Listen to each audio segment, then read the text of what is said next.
There's nothing. Only warm primordial blackness. Your conscious ferments in it. No larger than a single grain of malt. You don't have to do anything anymore. Ever. Never, ever. Never, ever, ever, baby. An inordinate amount of time passes. It is utterly void of struggle. No ex-wives are contained within it.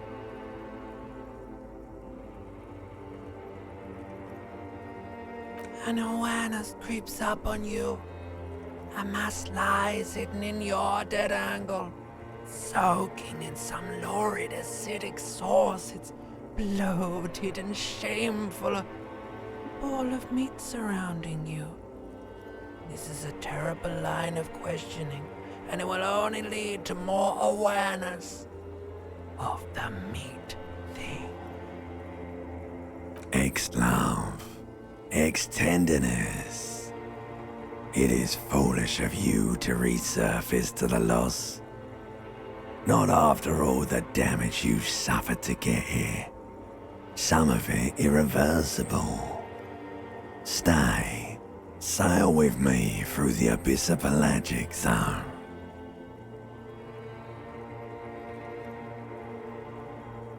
Do you really?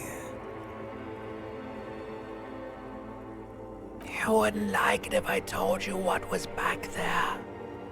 Why'd you think you had to bludgeon yourself into oblivion? Or did you not sense yourself marinating?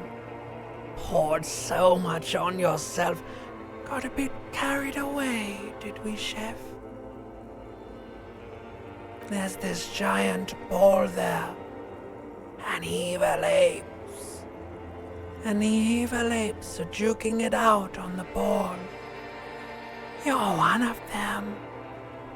It's basically all just evil apes juking it out on a giant ball.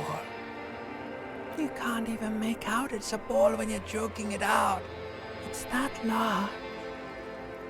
Infinitesimally small. Vying for resources is just a stupid expression you picked up somewhere. The part of the presentation you want to take home with you is this. You have to beat the other evil apes in the face, or you lose. Yes, it is. And you drowned in that sadness a long time ago. You lost. The sound outside, you recognize it. It's a Caprice Canela motor carriage.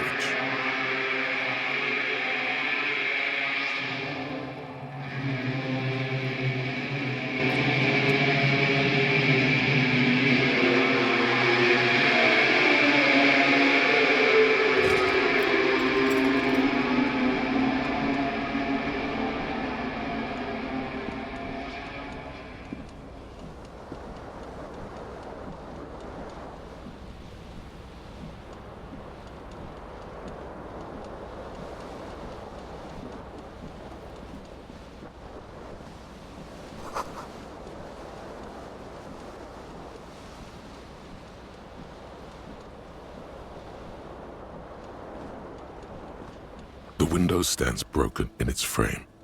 Cold wind blows in.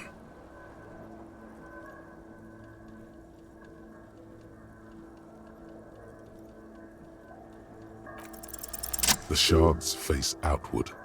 Whatever broke this window came from the inside.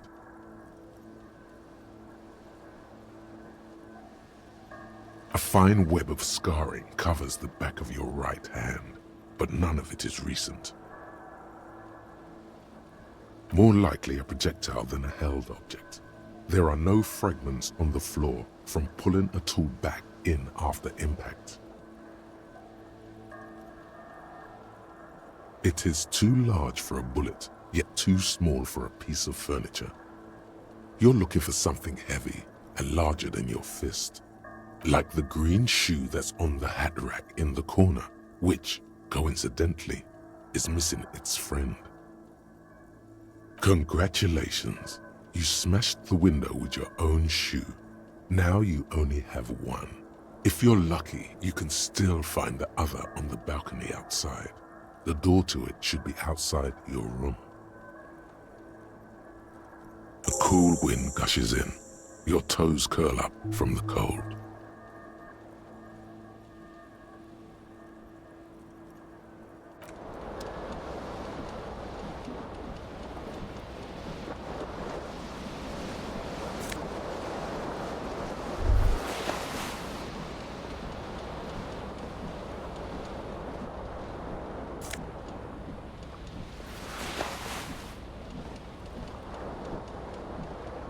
You hear a jingle. Keys are clinking in the pocket of your flare-cut pants. It says "whirling in rags" on the aluminium keyring. There is a single key on the ring. The number 1 is etched on it. It should open the door.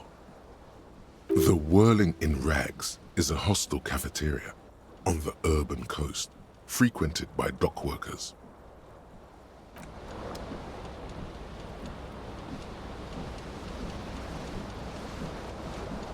This fan has 2 chain pull switches. One ends in a tiny fan, the other in a light bulb. A truly horrific necktie has somehow attached itself to one of the blades. You swoop up and catch the tie. Snap! It's released from the blade.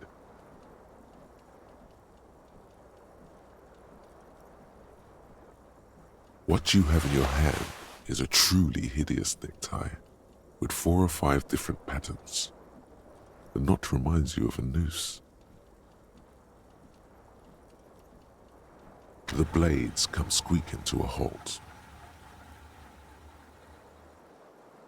A terrible mistake. Turn the lights off immediately. You can practically feel the photons burning a hole in your brain. The lights are off.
A mirror hangs above a bent and broken sink. In a fierce discharge of masculine energy, someone has ripped half the faucet off. Was this not the same Elo that founds empires and lays waste to cities, virile, uncaring towards the little things? Probably not, no. Hot water sprays from the faucet's base, and steam covers the mirror. You cannot see yourself, just the vague impression of a man. Suddenly, you realize you have no memory of the face that awaits you there, underneath the soft vapor. As you slowly reach your hand towards the surface of the mirror. Abort! You clearly have not thought this through. You won't like what you see there, and you will never unbecome it.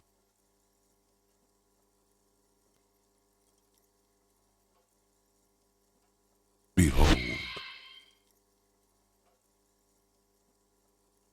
You have no idea who this thing is, do you?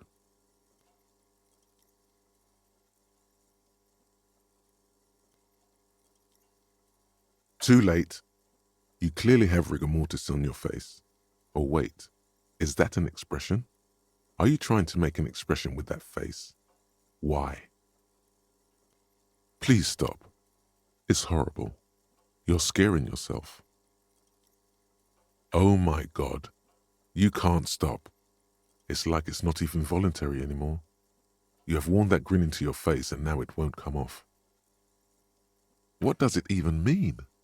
What is the emotion you're trying to convey?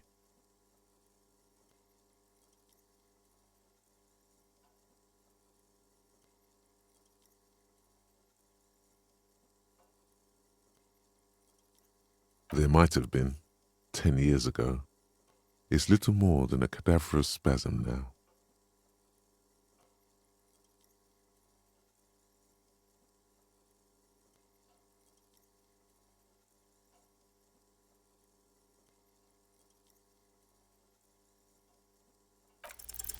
It belongs in the new, the third decade of the current century.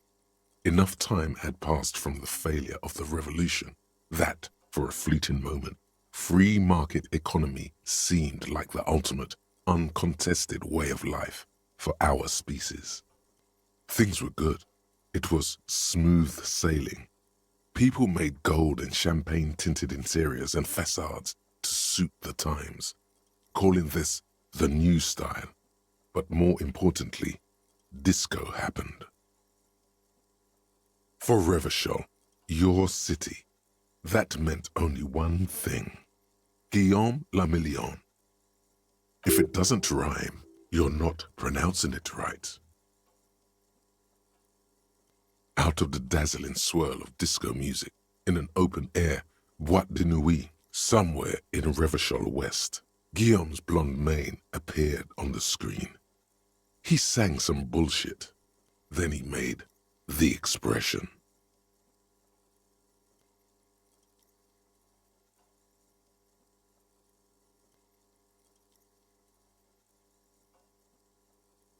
Everyone loved it. Maybe you thought some of the stardust would rub off on you. Maybe it did. Either way, it's all gone now. Only the grimace remains.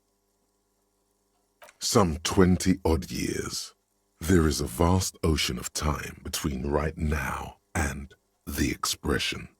Looking good on you, or anyone. Humanity has run aground in that time. It's a different world now.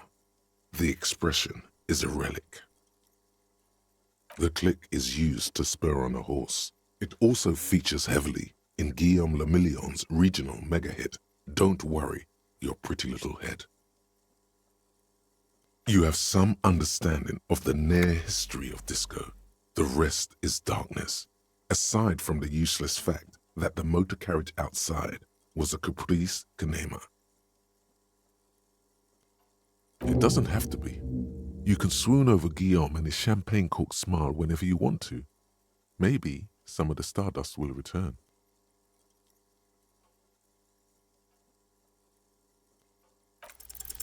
It's too late. Like an image on film. The expression belongs to your primary motor cortex. It would take a minor neurological miracle for you to cease producing it.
There they both are, two identical shoes, both copiously green and indiscriminately snakeskin, reunited on your feet, like two baby crocodiles.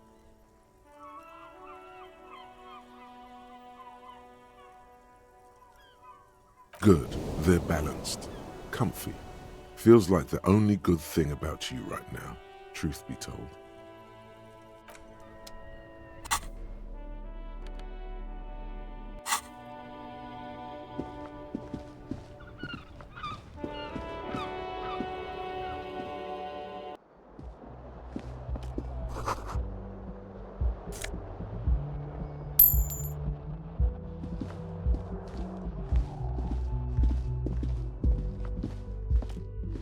Hello, officer.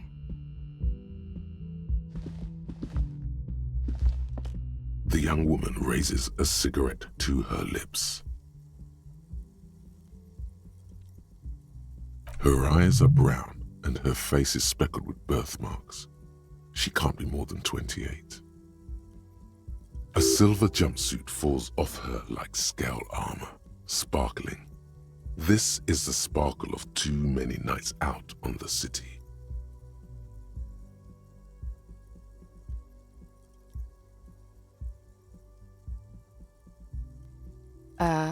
No.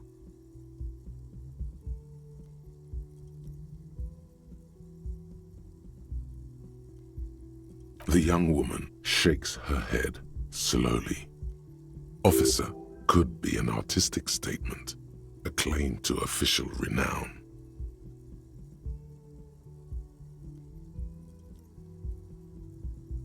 No. You're a police officer, sir.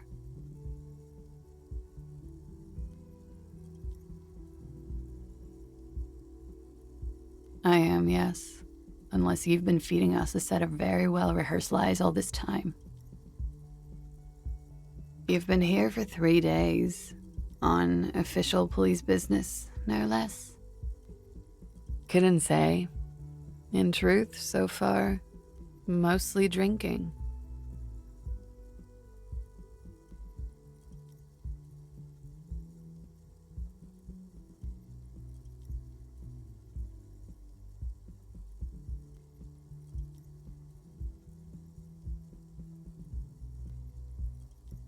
Could it be because of the drinking? She hasn't had time to put her makeup on. This is her morning cigarette. She looks tired, her beauty waning faster than it ought to at her age. Don't be so harsh on yourself. They let almost anyone be a police officer. Of course. Be careful, officer. They don't like the police around here. Something stirs in you as she's about to go. Call it an instinct, a need. The need to ask questions. It's like you've said the words 1,000,000 times before. She looks back at you, a light glinting off her eyes. Yes. The dock workers are pretty cocky. They think they're police enough. At least here on the coast. I can't say about the rest of the city. You're in a hostel, sir. We are in Revachol. Revachol is the disgraced former capital of the world, divided into zones of control under foreign occupation. Half a century after a failed world revolution, she is central to our moment in time.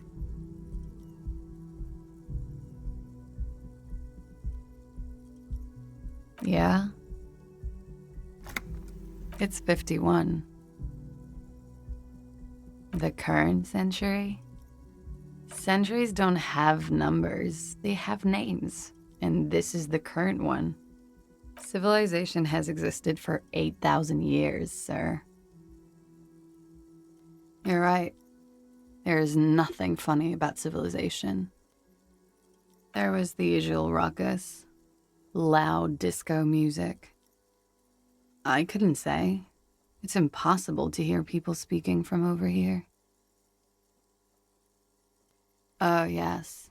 Various artists. Ostentatious orchestration prime among them. Oh, that. Yeah. Whoa. The less said about OO, the better. OO were huge where I come from. I was very young then, of course, like 7. Life gets hard, but we go on. I don't know about that. At around 2 o'clock, the disco stopped, and there was a change of pace. A slow, sad song started playing, like organ music on repeat. That went on for quite a while. Some of the time, you were yelling along to it. Yes, there was a church in there, a really small church, like the smallest, saddest church in the whole world. It was about that. And also, that it doesn't matter anymore and that we're alone now. It was difficult to tell. The song itself was very quiet and soft, but you sounded like a winded boar, sir. It was hard to understand what you were singing on top of it. Don't be. I was going out later anyway. It didn't bother me. Then you started screaming and trashed the place.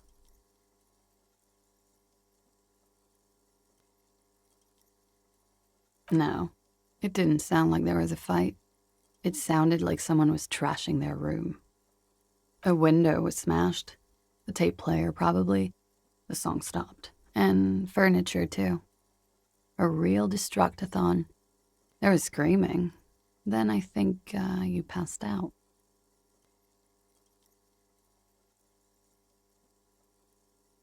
There was. I think you screamed that you didn't want to be this type of animal anymore. I may have misheard, but it was sort of memorable. I went out afterwards. Everything was quiet by then, around 4 or 5. And that was it. Glad to have been of assistance.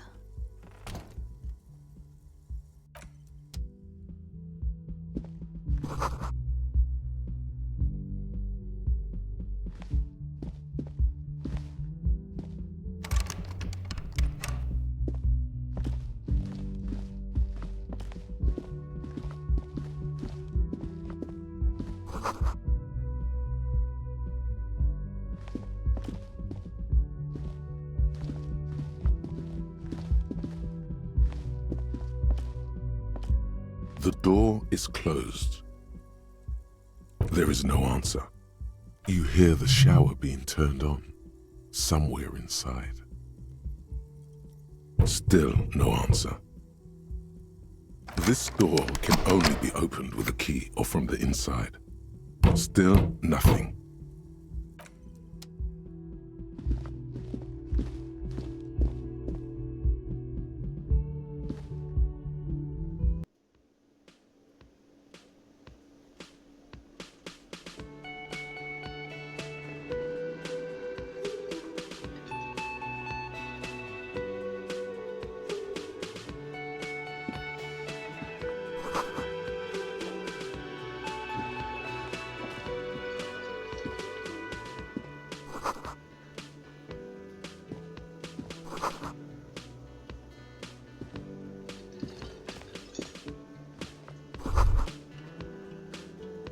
You should totally sing karaoke here, the first chance you get. Your emotions need to be expressed. People need to know your vast, oceanic soul.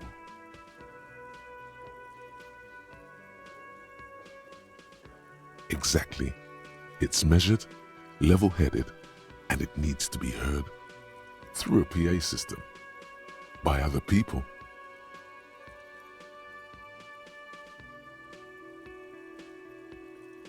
You should sing the sad small church song from that tape you found.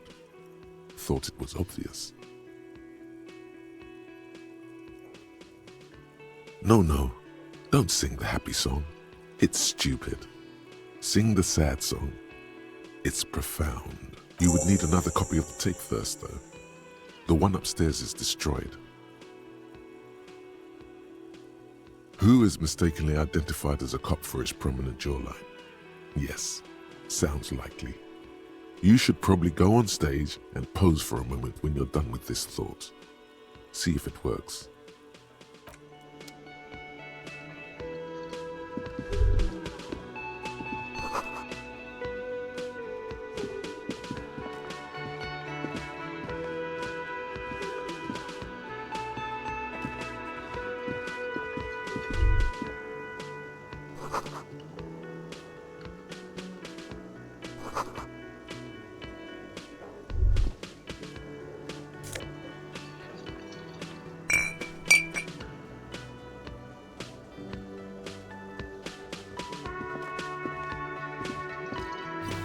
A man in his late 20s stands behind the counter, inspecting a stuffed seabird.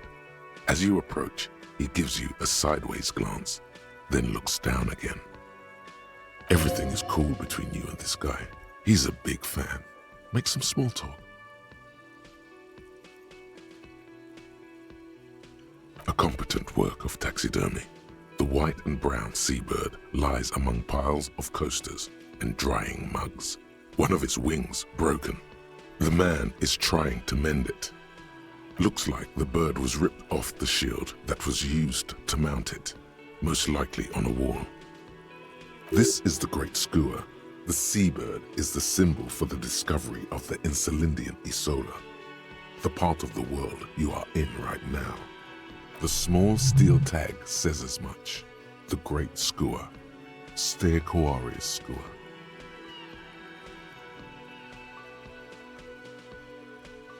Look, your buddy is over there. Why don't you go and talk to him, okay? He pretends not to hear you, concentrating on the bird instead. A competent work of taxidermy. Looks like the bird. This is the great. The small steel tag says as much. The great skua. Stegosaurus skua. Look, your buddy. Why don't you go and talk to him? He pretends not to hear you. No, I'm not the bartender. I'm the cafeteria manager. He's very animated all of a sudden. This seems like a touchy subject. Mm-hmm.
A colorful piece of plastic is dangling from his carabiner. Makes your fingers itch. On the counter, rolled out of his open hand, you see a blister pack of headache medicine.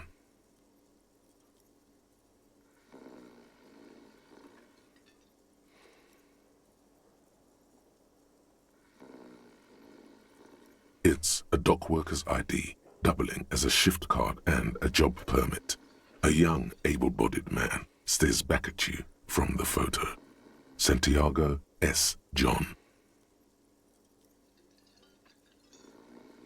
The man does not mind. You probably need them more than he does. You've just picked up some magnesium. This item is stored in the bottom left corner of the screen above your character portrait. Use magnesium to heal your morale if you have morale damage.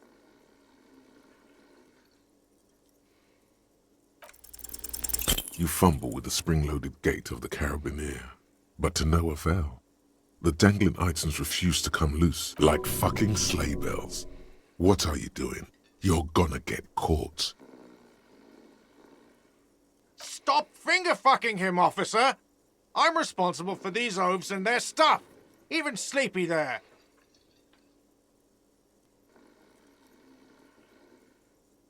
Yeah, sure. I don't care. Just don't finger-bang his stuff, okay?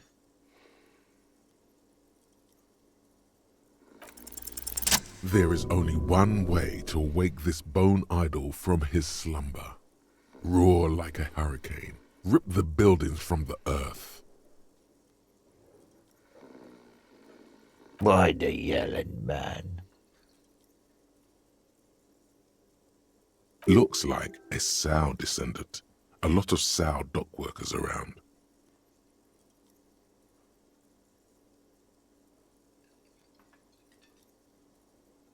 Wait, what? I was just sleeping. What do you want, officer?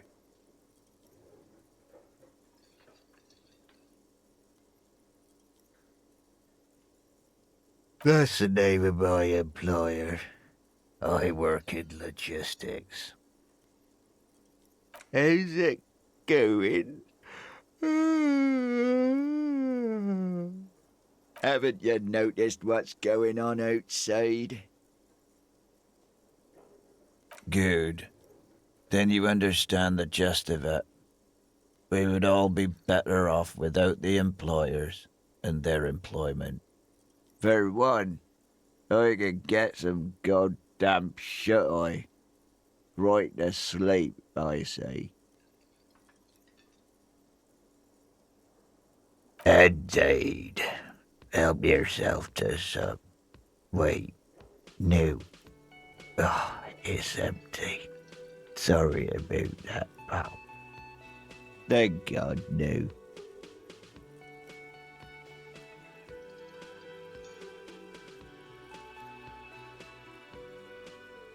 The worker stares at you, his eyes dry from sleep. A web of wrinkles covers his tanned forehead. I don't know what you're talking about, kind sir. But when I'm out, then I'm really out. No X anything. Just quality time. The dock worker doesn't answer. His head is already back down on the table, in sweet sleep. The worker is in a deep slumber.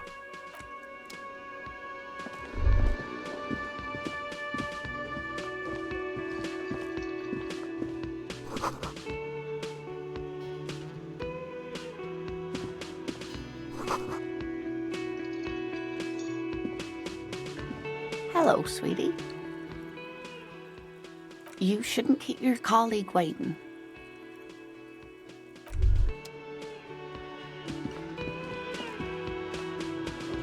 A bespectacled man in an orange bomber jacket is tapping his foot on the floor. Looks like he's waiting for someone. As you approach, he narrows his eyes and extends his hand in greeting. On the sleeve of his bomber jacket, as well as on its back, are the same enigmatic white rectangles as on your blazer. Hello, I'm Kim Kitsuragi, Lieutenant, Precinct 57. You must be from the 41st. You realize he's waiting for your name.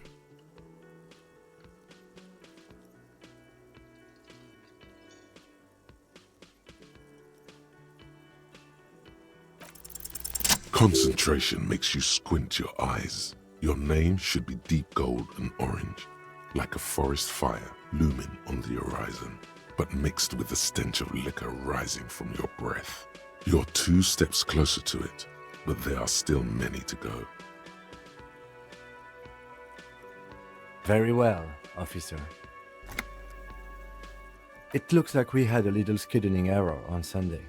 Saturday too, actually. Have you had time to talk to the manager here?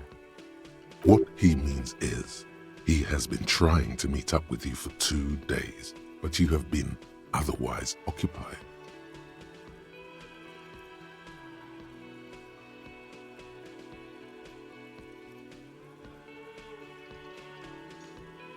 If you don't mind, we should talk to him again.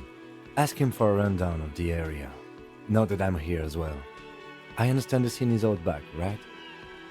It also wouldn't hurt to assure him the police are finally here. In full force, I mean. Have you mapped out the initial interviews?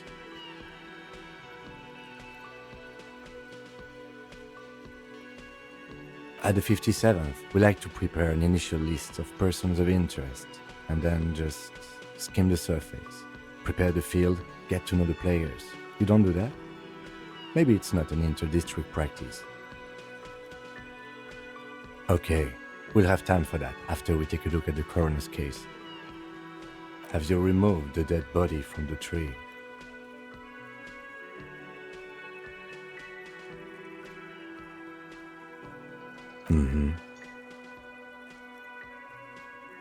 Sure, but did you take it down from the tree? So, the body is still in the tree, where it has been hanging for 7 days straight. We should go there as soon as we are done talking to the owner.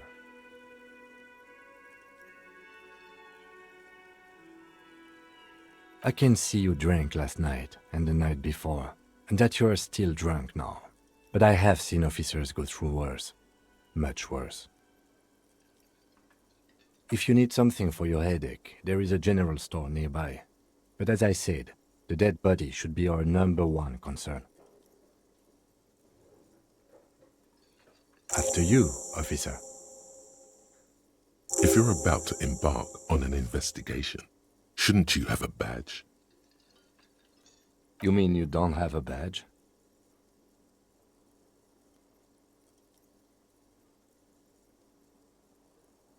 Losing your identification card is a serious matter. My vehicle has a shortwave. You can use it to report your badge missing. I advise you to try to locate it as quickly as possible, but getting the body down should still take precedence. Lieutenant Kitsuragi is now in your party. You can talk to him whenever by interacting with him.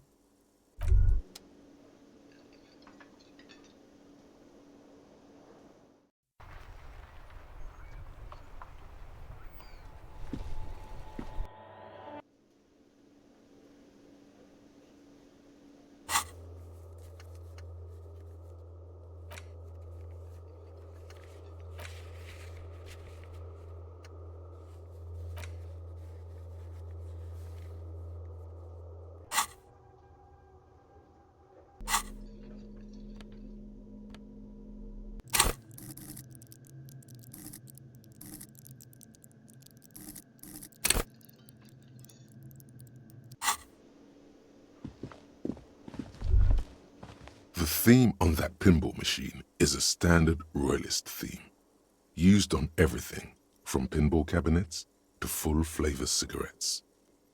Clinging to a picture book version of the past century, waiting for the king to come back and cast out all the profiteers and homosexuals. Basically, imagine a yellow plastic crown with a liquor brand emblazoned on it.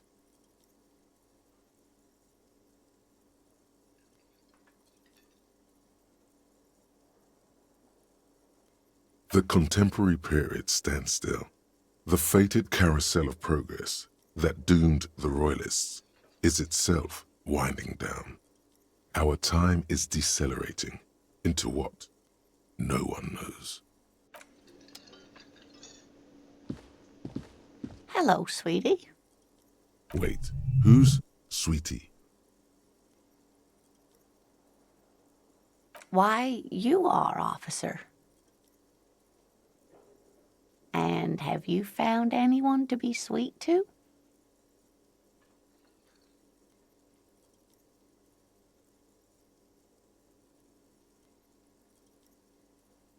What was with that fucking wink?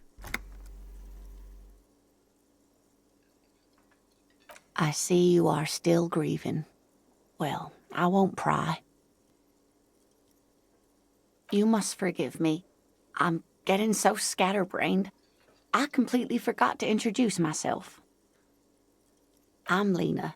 My husband Morel and I are staying with our friend Gary just down the street, but I come here for tea when they're away. This Lena is wacky enough for the motley crew. Hire her on the spot.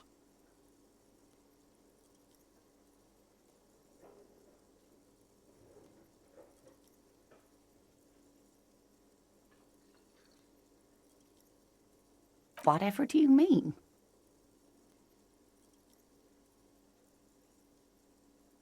Sequence killers? Oh my. But I think you already have a partner, sweetie. A partner who needs you to help him get a corpse down from a tree. I can assure you with absolute certainty, there are no sequence killings taking place in Martinez. Now, gentlemen, no need to squabble. I wouldn't be of much use to you anyway, sweetie. Thank you, but Martinez isn't the most wheelchair-accessible place, you see. I'd slow you down. Perhaps another time.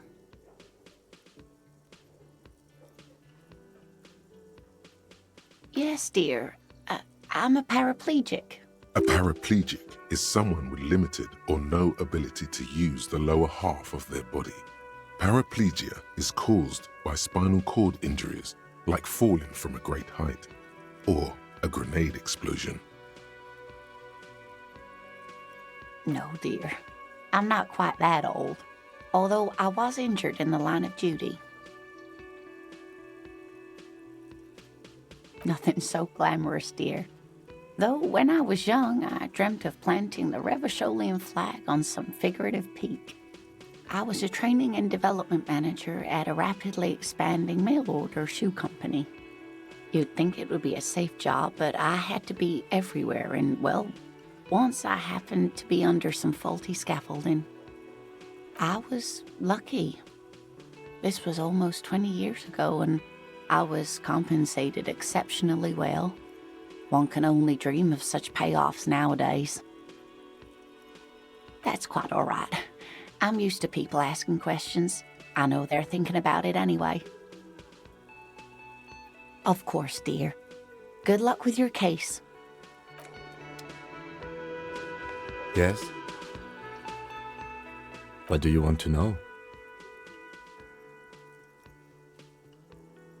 No, it's not a particularly mysterious case. The deceased is a security guard for a corporation involved in a labor dispute. It doesn't take a DeLorean polymath to put the pieces together. I just don't see the case getting more mysterious than that.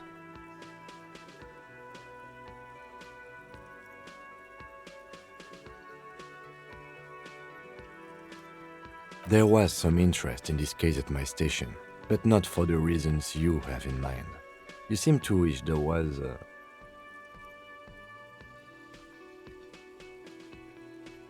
Yes, it just so happens there's a beautiful blonde 19-year-old woman at the heart of this case. A rich one, in fact, part of a murder sex cult. The weary tone is the surest indicator that the lieutenant is being sarcastic.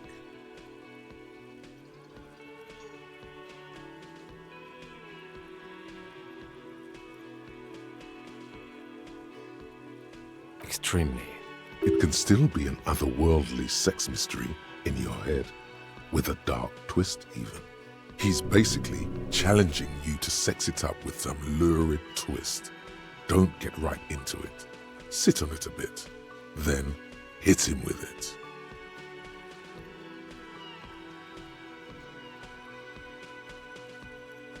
I'm afraid you and I are pawns in a pissing competition.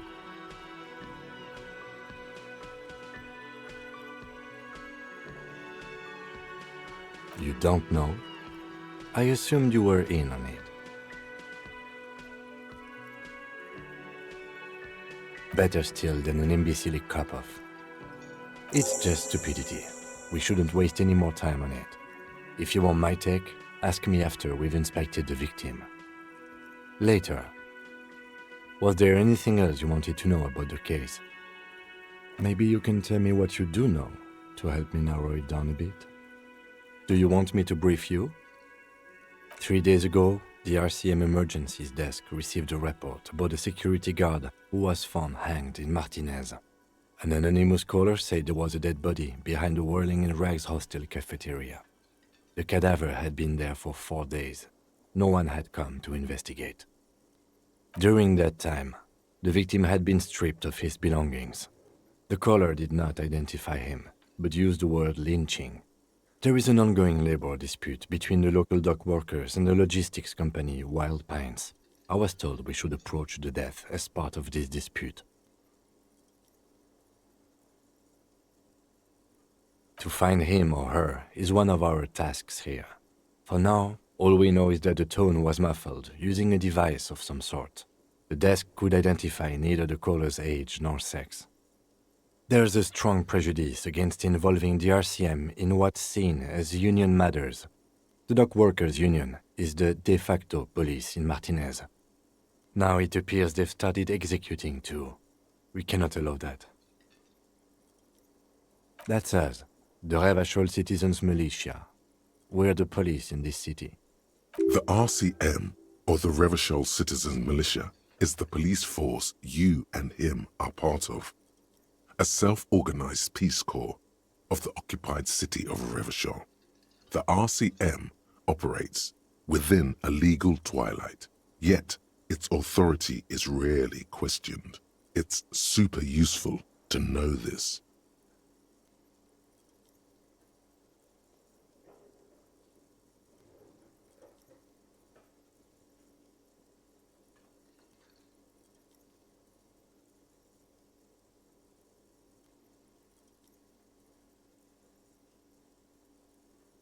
That's right.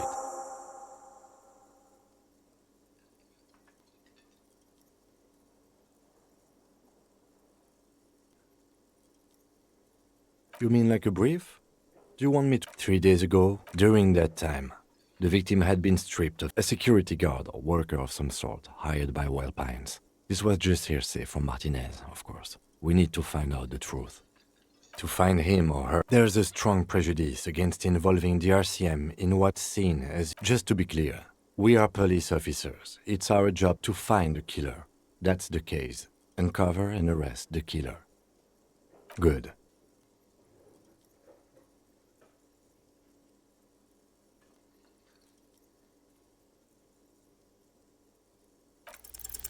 Only banal things strike you. At the core, you're a very banal person with a very small soul. One you should be ashamed of. It's no wonder the soft one doesn't want it back. It was right to abandon you.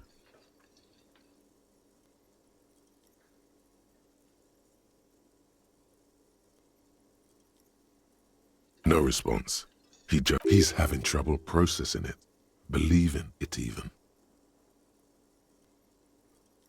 Have you tried concentrating on something other than your personal affairs?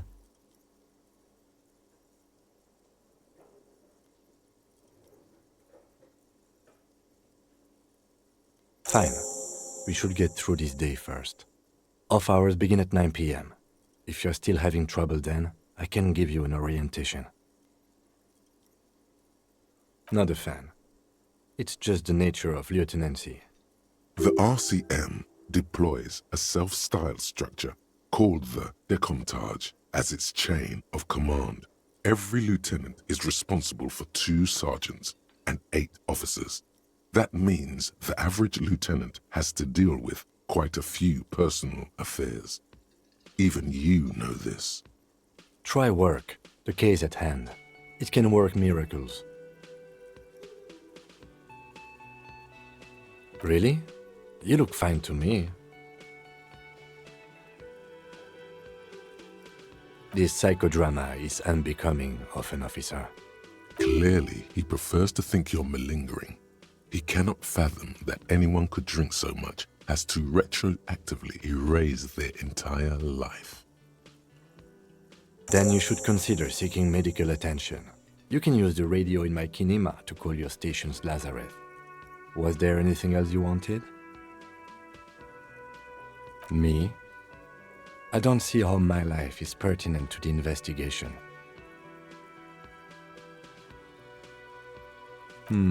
That's a fair point. All right, for the good of the investigation, what do you want to know? That's because I'm half Seolite, or quarter. My father's father was from Seoul, so was my grandmother, but from my mother's side. It's not an interesting topic. It's a part of the world, officer. a geopolitical entity, and a geographic division. I told you it wouldn't be interesting. Sale is a protectionist, isolationist, pan-Isolari state west of the Insulindian Isola. Actually, it's quite interesting. Some would even say mysterious. You're barking at the wrong tree. I don't speak a word of Seolite. I've never met either one of my grandparents, and I've never been to Seoul. I'm a regular Revacholière. A point of pride to him. That's correct. You feel a slight urge to put the lieutenant down for this, but you can't quite muster enough testosterone. Are they? They are mostly just cumbersome. No. Your brain sends the signal to your lips, but they refuse the order.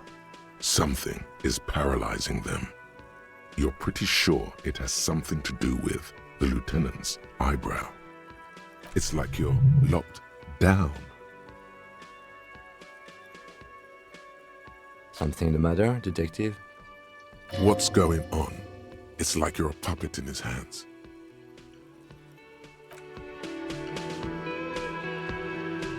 The lieutenant relaxes his eyebrow, and you seem to regain control of yourself. No. Your brain sends the signal to your lips, but they refuse the order. So it's like you're locked down. Something the matter? What's going on? The lieutenant relaxes his eyebrow, and you seem to regain control of yourself. What do you mean? I have no idea what you're talking about. The lieutenant's conceptualization skills must be rather rudimentary.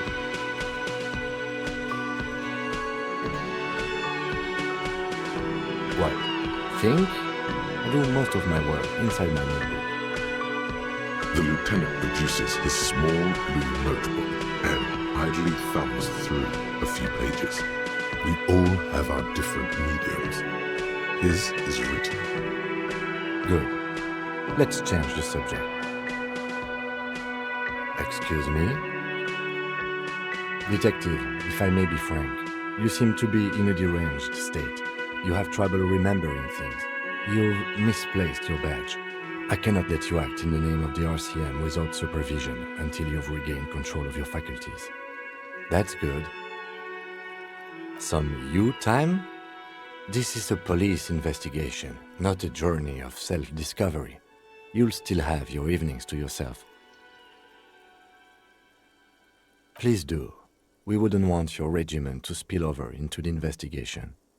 The lieutenant is pretty sure self-care is just a euphemism for nihilistic binge drinking.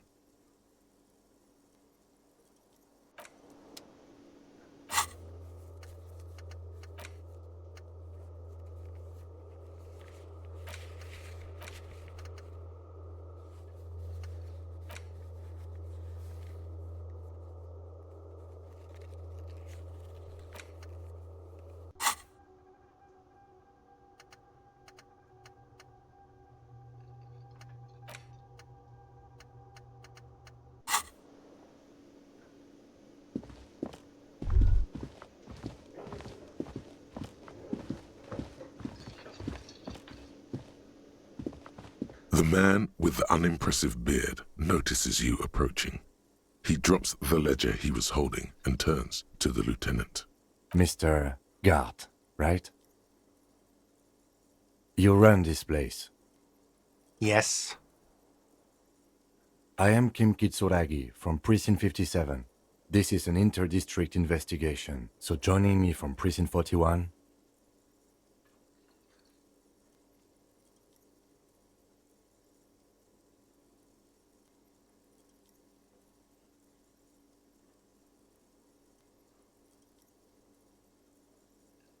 Right. Now, I know it took us a while to arrive at the scene. It also took you a while to call us and report the dead body. It was you who placed the call, yes? No, I only just got here. It was probably Sylvie who called you. She usually works the bar here. I'm only temporarily taking over her duties. Do you have her number? As a matter of fact, I do. This sounds like something you can use to call this Sylvie later. You said you just got here. From where? Are you a local? What, of Martinez? No, I live in Jamrock. I only sometimes come here to keep an eye on the place. This is just one of the many, many cafeterias I manage. But you still know your way around, yes? In case we need directions. Yes, I know where some things are, but as I said, I don't live here. I just used to work here.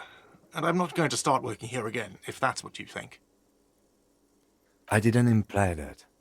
Detective.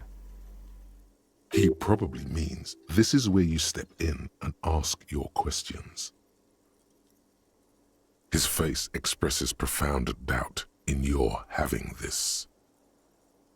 Ask him about the body's location before asking if he killed him. People give up information in the more innocuous questions, which you can later use in the more sinister ones, not vice versa.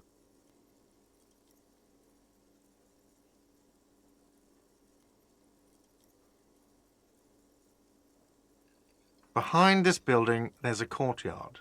They hoisted him up on a tree there. That's easy. See that door there? First you exit through that. Then, to your right, you should see a big hole in the fence. A really big one. You can get to the courtyard through there. No need for the keys. The hole is big enough for the Franco-Nigerian cavalry to fit through. This man means the heavy cavalry of the innocents Franco-Negro, sweeping over the plains and nations of the enemies of mankind, 5th century style. Unified currency and the concept of cool came in their wake. They wore lamella and carried guns. But first and foremost, Franco-Nigerian heavy cavalry was really, really wide. That hole in the fence must be enormous. She went away because none of your business. Have they not been telling you you're a cop?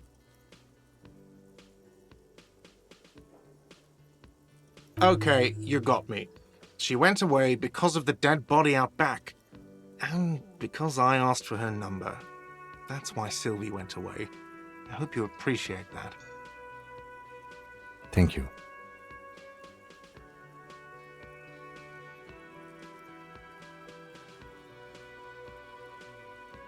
I asked an employee out. She didn't want to come, but felt obliged to. It was a bad idea.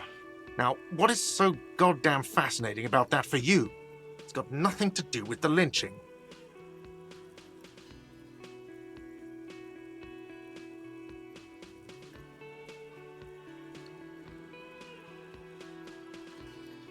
Good for you. Was there something else? I'd like to get back to what I was doing. I don't know who killed him. I'm not the police. That's your job. This is it. He said they hoisted him up on a tree. Who is this they, if he doesn't know?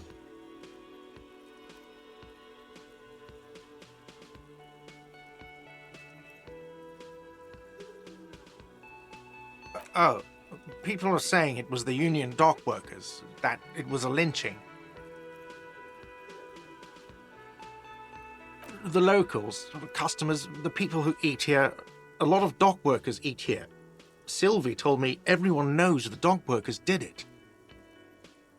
Did the debarders themselves tell her this, or is it a rumor? I don't really know. You'll have to ask her.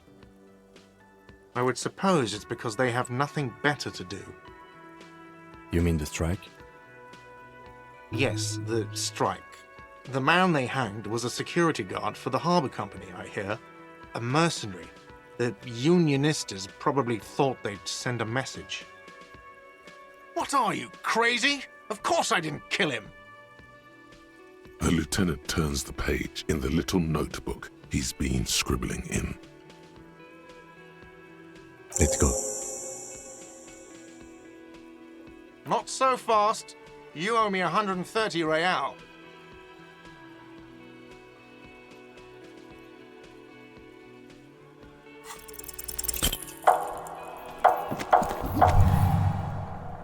One moment you're running like the wind, then you've suddenly turned around and are giving him the finger, furiously, with both hands. Why? Watch out!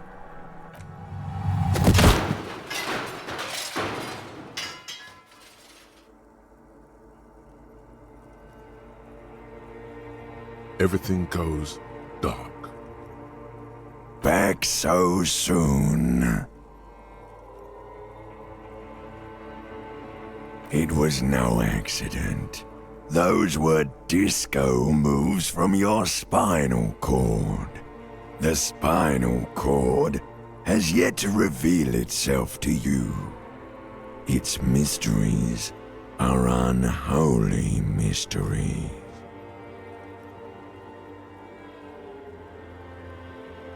If it comes off like that, it's because it is. And you are.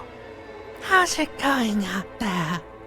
Are the tiny apes screaming about money yet? Did one of these tiny apes have a pale green face?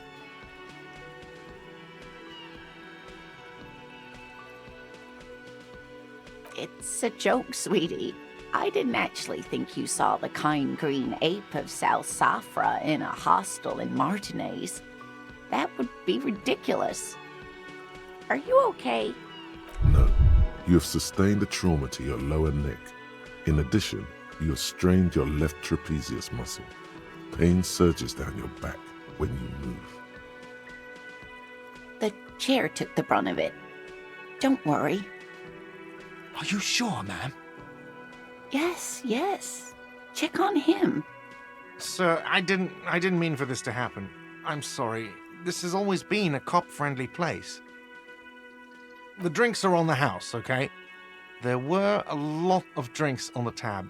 I still have to charge you for 3 nights and the broken window, though. That's 100 square. He's shaken.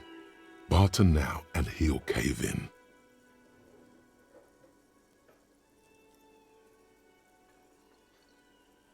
Okay, fine. I'll take it off your bill. Sleep in a post-apocalyptic hellhole if you want to. Just know I won't give you another room. Don't thank me yet. You still owe me 60 real for 3 nights stay. If you don't have it by tonight, I just can't let you up there. And for God's sake, watch out for yourself.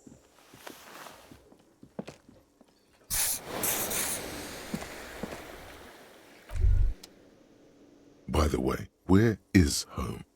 The address is coming up blank, and this place sure isn't it. But you've been at this hostel cafeteria for only 3 nights. Where were you before? You had to be somewhere. You don't really know, do you? South, maybe, doesn't sound like somewhere you can stay if you run out of money. You can try. Run some addresses in your head when you get the time. Maybe a street or an apartment will appear.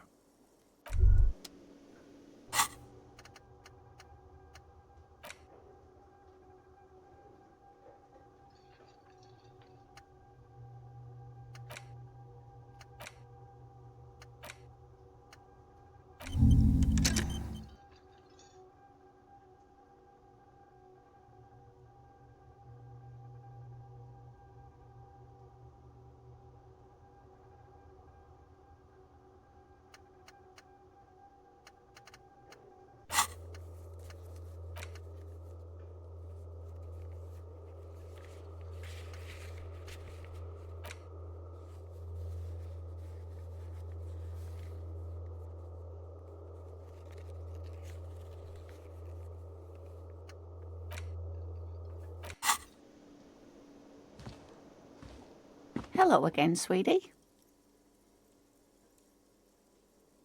Oh, I'm perfectly all right.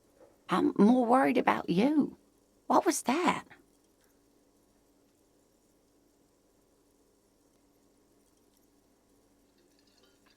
From where I was standing, it looked like you were about to pull out 2 guns, but drew out 2, birdies instead. Well, I'm glad you weren't injured. Yes, officer. You look rather dazed. Like a stunned fox. But surely things can't be that bad.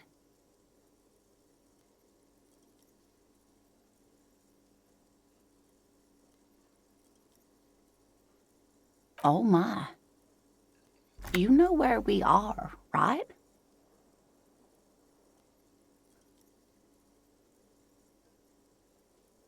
That's right. And where is the Whirling in Rags cafeteria itself located? Yes, indeed. We are in the fine city of Revachol.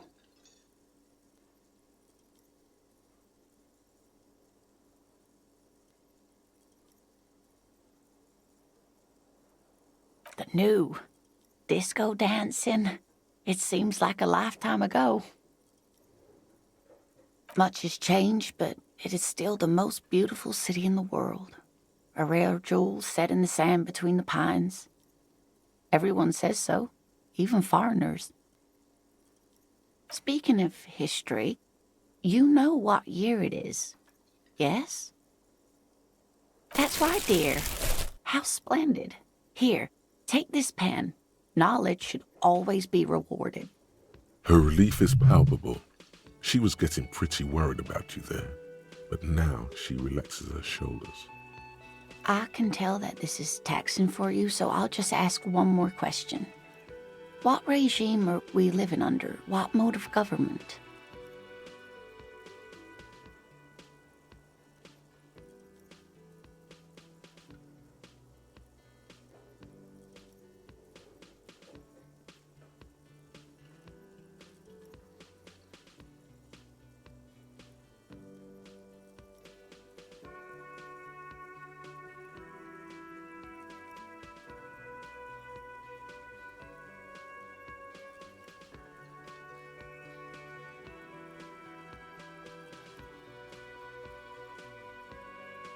Oh, sweetie, it's really not.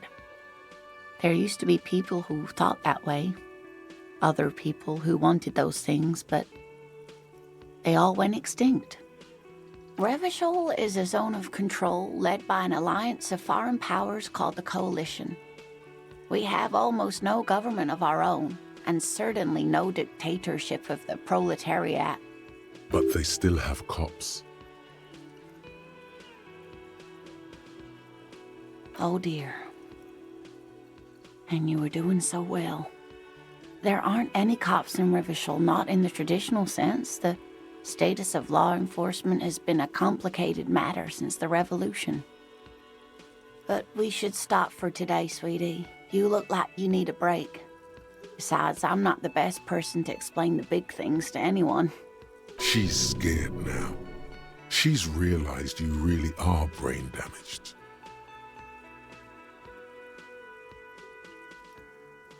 You were doing quite well up until the end there. It does look like you're having trouble remembering things. History and places. Remembering reality in a word. It's very odd. A sigh. The lieutenant buries his nose in his notebook. But maybe a fresh set of eyes is what the world needs. And while I'm no doctor, such bouts of amnesia are often temporary, so I wouldn't worry too much. A defeat, I'm afraid. The people of this archipelago tried to build something new, something different. The rest of the world didn't like it, so they came and ended it. This was 42 years ago. It has something to do with everything. I really don't know how to explain it better. A defeat, I'm afraid. Of course, sweetie, I really don't know how to explain it better. Someone more educated in sweeping matters. Maybe you should ask No, I'm not an encyclopedia. I won't be a guide either. I'm a detective. Of course. Then I don't know. Someone rich, maybe? Wealthy people are educated. Though I don't know where you would find a wealthy person in Martinez. That's a good point. This doesn't look like Rich Central. Oh, sweetie, I heard your conversation with the manager about your financial troubles. When do you get your next paycheck? You must be joking. Although our pay does sometimes feel like a joke. It's not easy to assert your right to a decent living wage when you don't have a strong union behind you. Maybe you should talk to Everard, the union leader. Interesting idea. This Everard sounds powerful. Maybe you can wrangle some coins out of his pocket. Oh, no, I'm so sorry I don't have money for you. If there's anything else I can do for you, just ask.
Yes?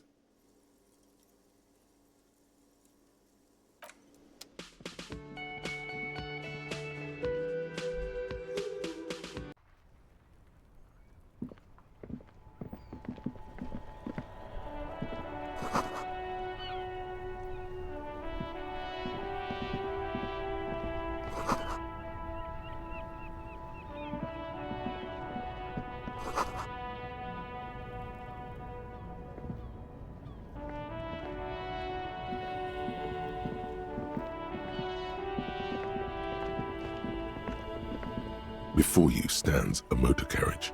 The bodywork is covered in blue and white livery, bearing the number 57. Vapor emanates from the large engine on the back of the vehicle. It hasn't had time to cool off yet. This must be the infernal machine that tore you from oblivion. The Caprice Kinema motor carriage.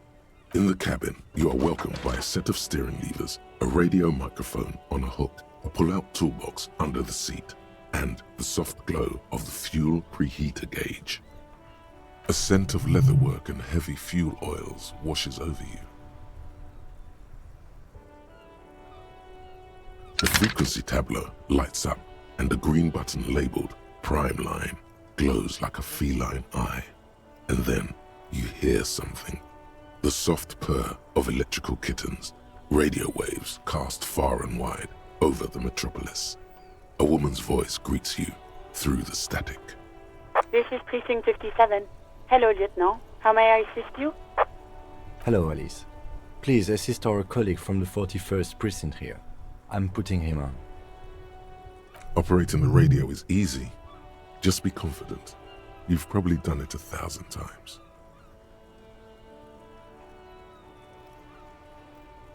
This is Officer Alice Demetri, Precinct 57. How may I assist you? Under the green Prime Line, a yellow saved button catches your eye. You wonder what the lieutenant's default radio station is.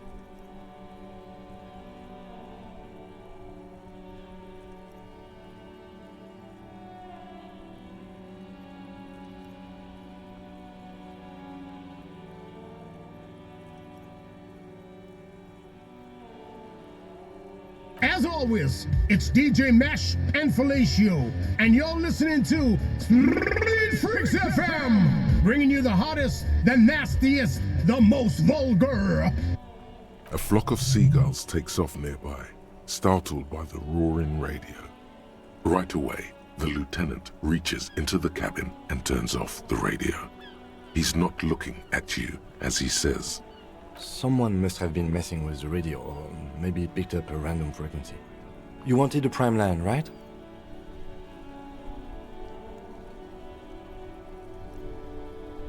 Oh, is that what it was called? Go for it. Turn the radio back on while it's still on the Speed Freaks FM. Souped up motor carriage for one bad mama's boy, for the heavier foot and the freaky end. God damn it! Look, it helps me to stay alert on long nights, okay? It's a method. I'm not some kind of speed freak or...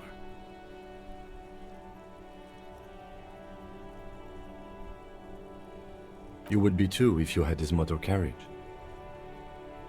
But seriously, let's quit joking around, alright? We have a case to investigate. This is Precinct 57. Can I connect you to someone?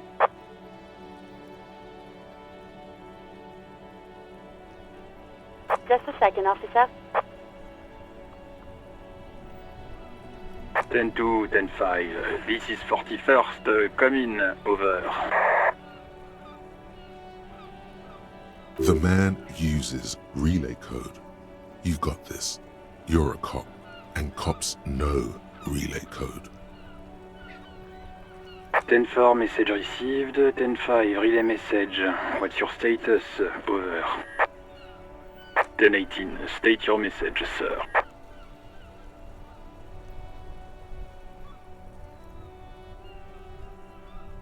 10-9, over. 10-4, message received.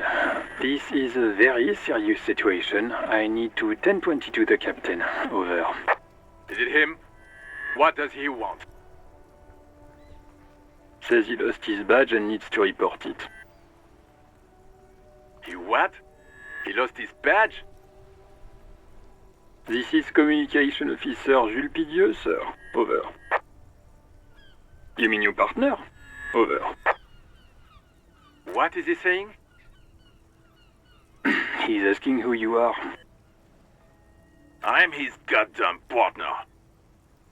It's your partner, Satellite Officer Vitmar, sir. Over. Did he lose his memory along with his fucking badge?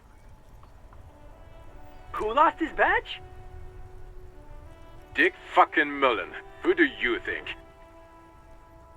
It's Officer Dick Mullen from the bestseller Dick Mullen and the Lost Identity. Dick Mullen is not your name. It's the name of a fictional detective who would not lose his badge. Defend yourself. Immediately. They're laughing at you.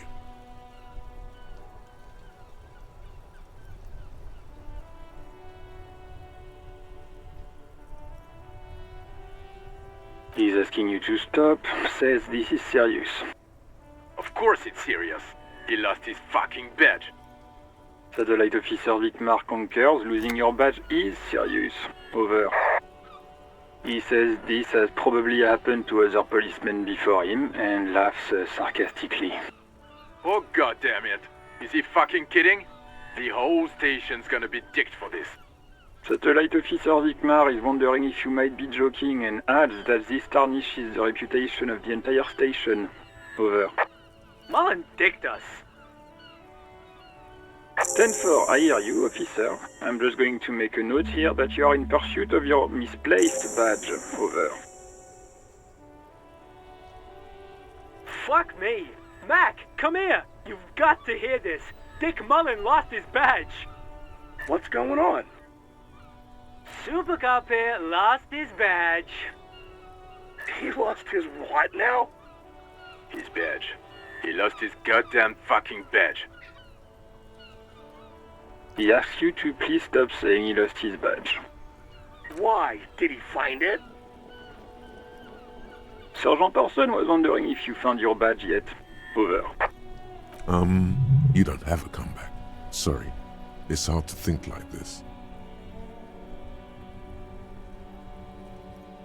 He's not replying. Looks like he's still looking for it. 10-9, come again. I didn't get that. Over. New heights even for Captain Sober. Ask him. Ask him if he's lost his gun too. Sergeant Orson wants to know if you lost your gun too. Over. Check your pockets. Check your... Holy fuck. You don't know where it is, do you? No. It's gone. It's not fucking on you. 10-9, come in, officer. Did you get my question? We were wondering about your gun. Over. Lying? Over the phone? It's easy. Just say it like it's the truth. And then it becomes it. He says he didn't. Thank God for that. That would have been a nightmare. I don't even want to imagine the poor prick who has to relay that kind of news to the captain. Losing his badge is bad enough. Tell him to find it, and fast. We can't have some gangbanger running around with it. We're all glad to hear you've not lost your gun, officer. You need further assistance. Over. 10-4, I hear you. I don't have the authority to grant your request, but... What does he want now? He's asking for money. Is he fucking kidding? I don't think he is. Don't give that asshole anything. He's just gonna drink it all. Right. That's a negative on the additional funds, sir. Over.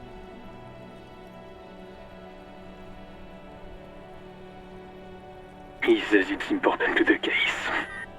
He isn't getting a red cent. You can tell him that. Request denied, sir. Over.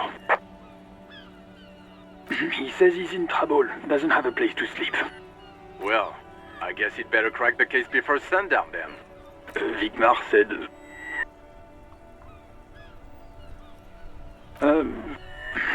Listen. It's okay. You can do it, sir. Over. What is he saying?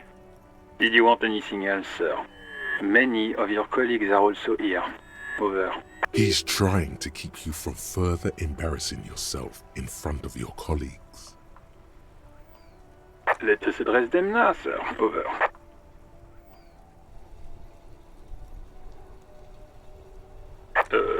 Okay, 10-4, sir. I hear you. Relay your question. Over. Wait. Before you say anything stupid, think it through. You're going to be looking at a straitjacket if you tell everyone you lost your memory. Be smart about this. Ask if he's there alone. 10-4, sir. I'm not hearing your question.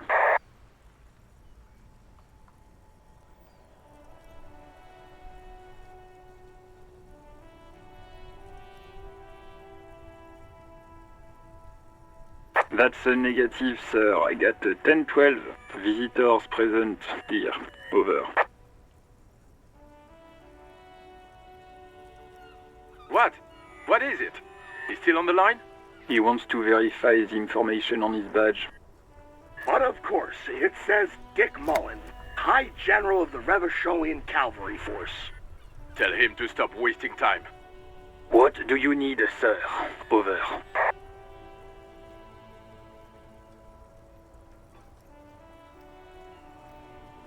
Understood, sir. Over. Roger that. 10-10. Over and out.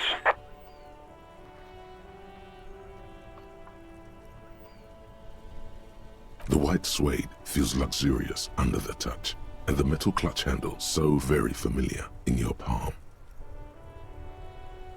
As you tap on the gauge, the indicator pin jerks as if startled.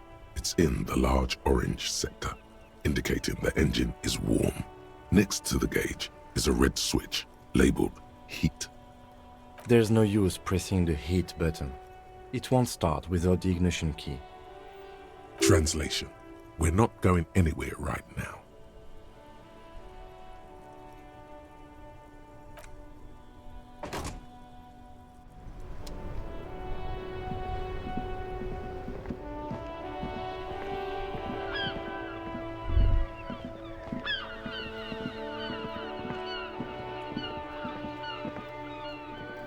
This Post Lavantorie mail collection box has been heavily vandalized with graffito.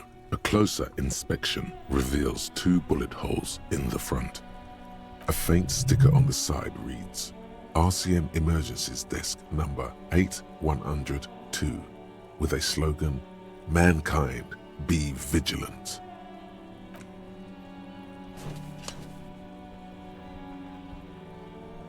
The box seems happy. Eat shit pig, fucked by the coon, and St. G with a crown have been scribbled on it.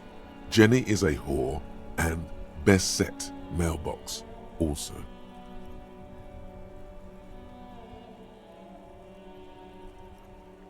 The mail collection box seems cathartic, thankful even. So do you. You shudder, then you swallow.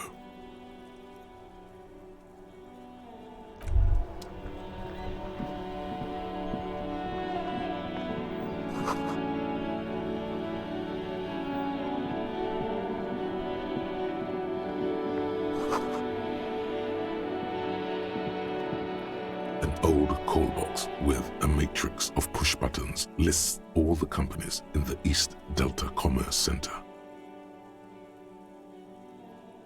This button looks new, but someone has removed the name card. Nothing happens when you try to ring it. This button looks new. It's probably not connected yet.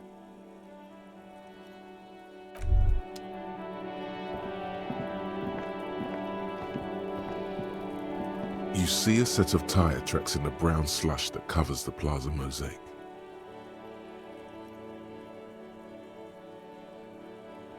Cop habit. You look at everything. This isn't case-related, you think. Hard to say. Your vision is blurred and you're having difficulty concentrating thanks to your relentless hangover. No. These tracks are not interesting at all. Let the street sweeper just sweep them away.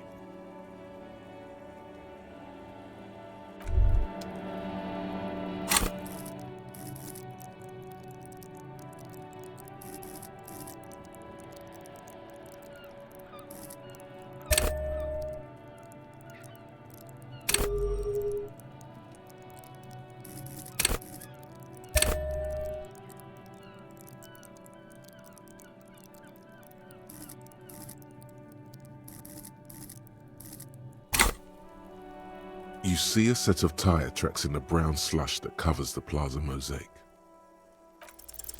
No, these tracks are not interesting at all. Let the street...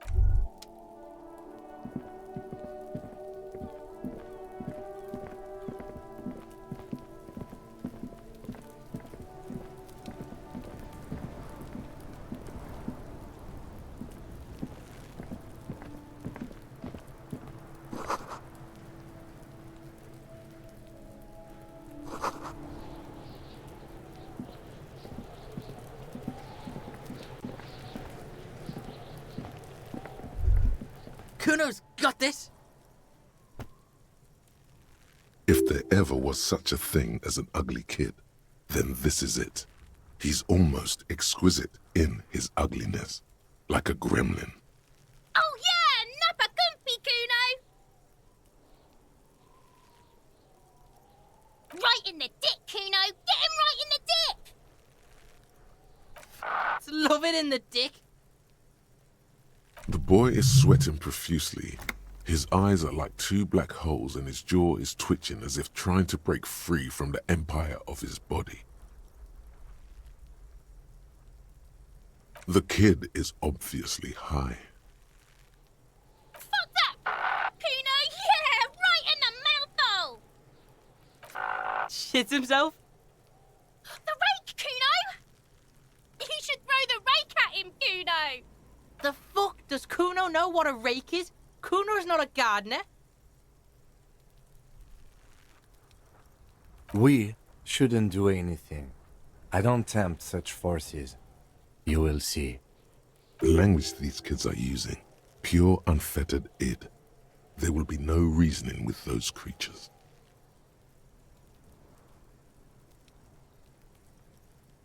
Fuck no! Kuno doesn't buy that shit. Fucking entrapment shit. Fast. This kid has got street smarts.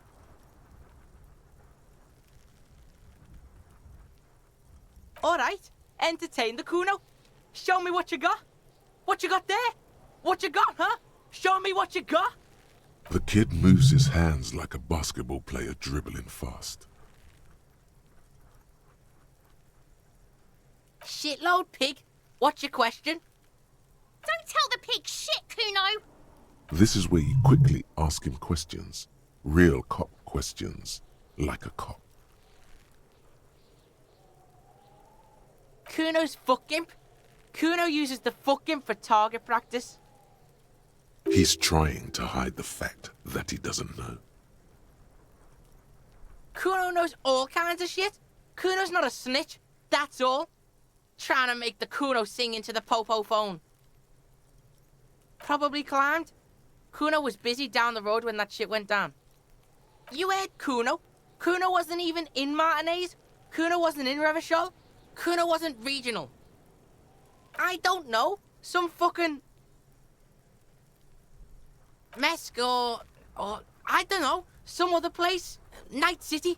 Kuno was in fucking Night City. There is no Night City anywhere. That sounds like the name of a city in some pulp science fiction novel. Why you gotta be riding Kuno's ass? You haven't been where Kuno's been. You haven't been in Kuno's head. You wanna know where Kuno was? You wanna know what Kuno's been fucking up to? Oh, don't tell him that, Kuno! It's lame! It's not fucking lame.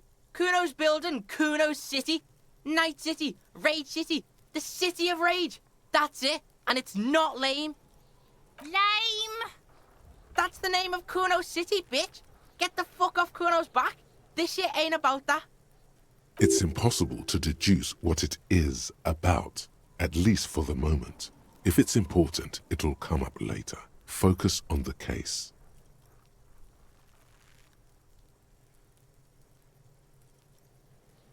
Just a couple of pigs sniffing around in the dirt. That seems pretty fucking suspicious to Kuno. Yeah, you tell the faggoty, Kuno! You're testing Kuno's patience here. Get lost,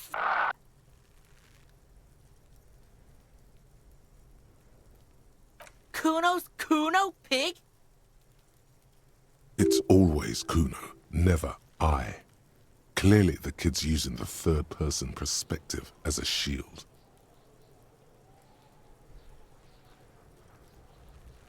Kuno doesn't do that smart shit.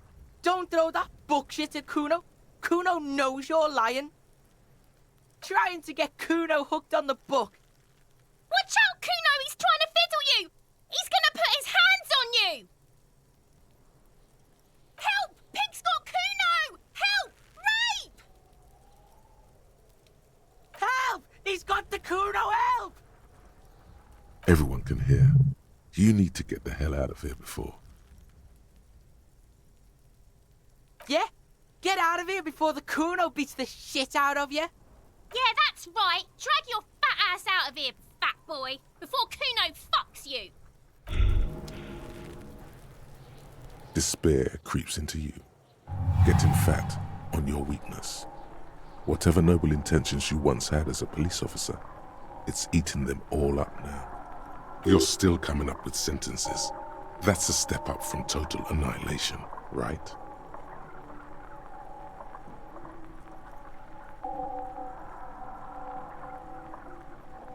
I don't dispute that you have been charged with protecting the people of a particularly challenging district. But poverty does not make one a loser. Poverty is just poverty. Nothing you can say would make you feel any better now. Cop gives up the detective genre for social realism. Another police officer resigned from the RCM following a nervous breakdown. He now lives under a bridge, drinking and occasionally throwing excrement at passers-by, shouting, "I never loved that woman." When asked to comment, former colleagues objected to the theory that his psychological disintegration was precipitated by his wife leaving him. "It's because the Furrows lost that match," said Captain Ptolemy Price, once the man's superior officer. "It's because he couldn't get a big gun from acquisitions, and anyway, police work really burns you out after a while," Satellite Officer Jean-Vic Mayer, the deranged former cop's partner, commented. Sergeant Matt Torson, another former colleague, did not propose any theories, merely saying, "Whatever happened to him wasn't about birds. He got fucked, that's all."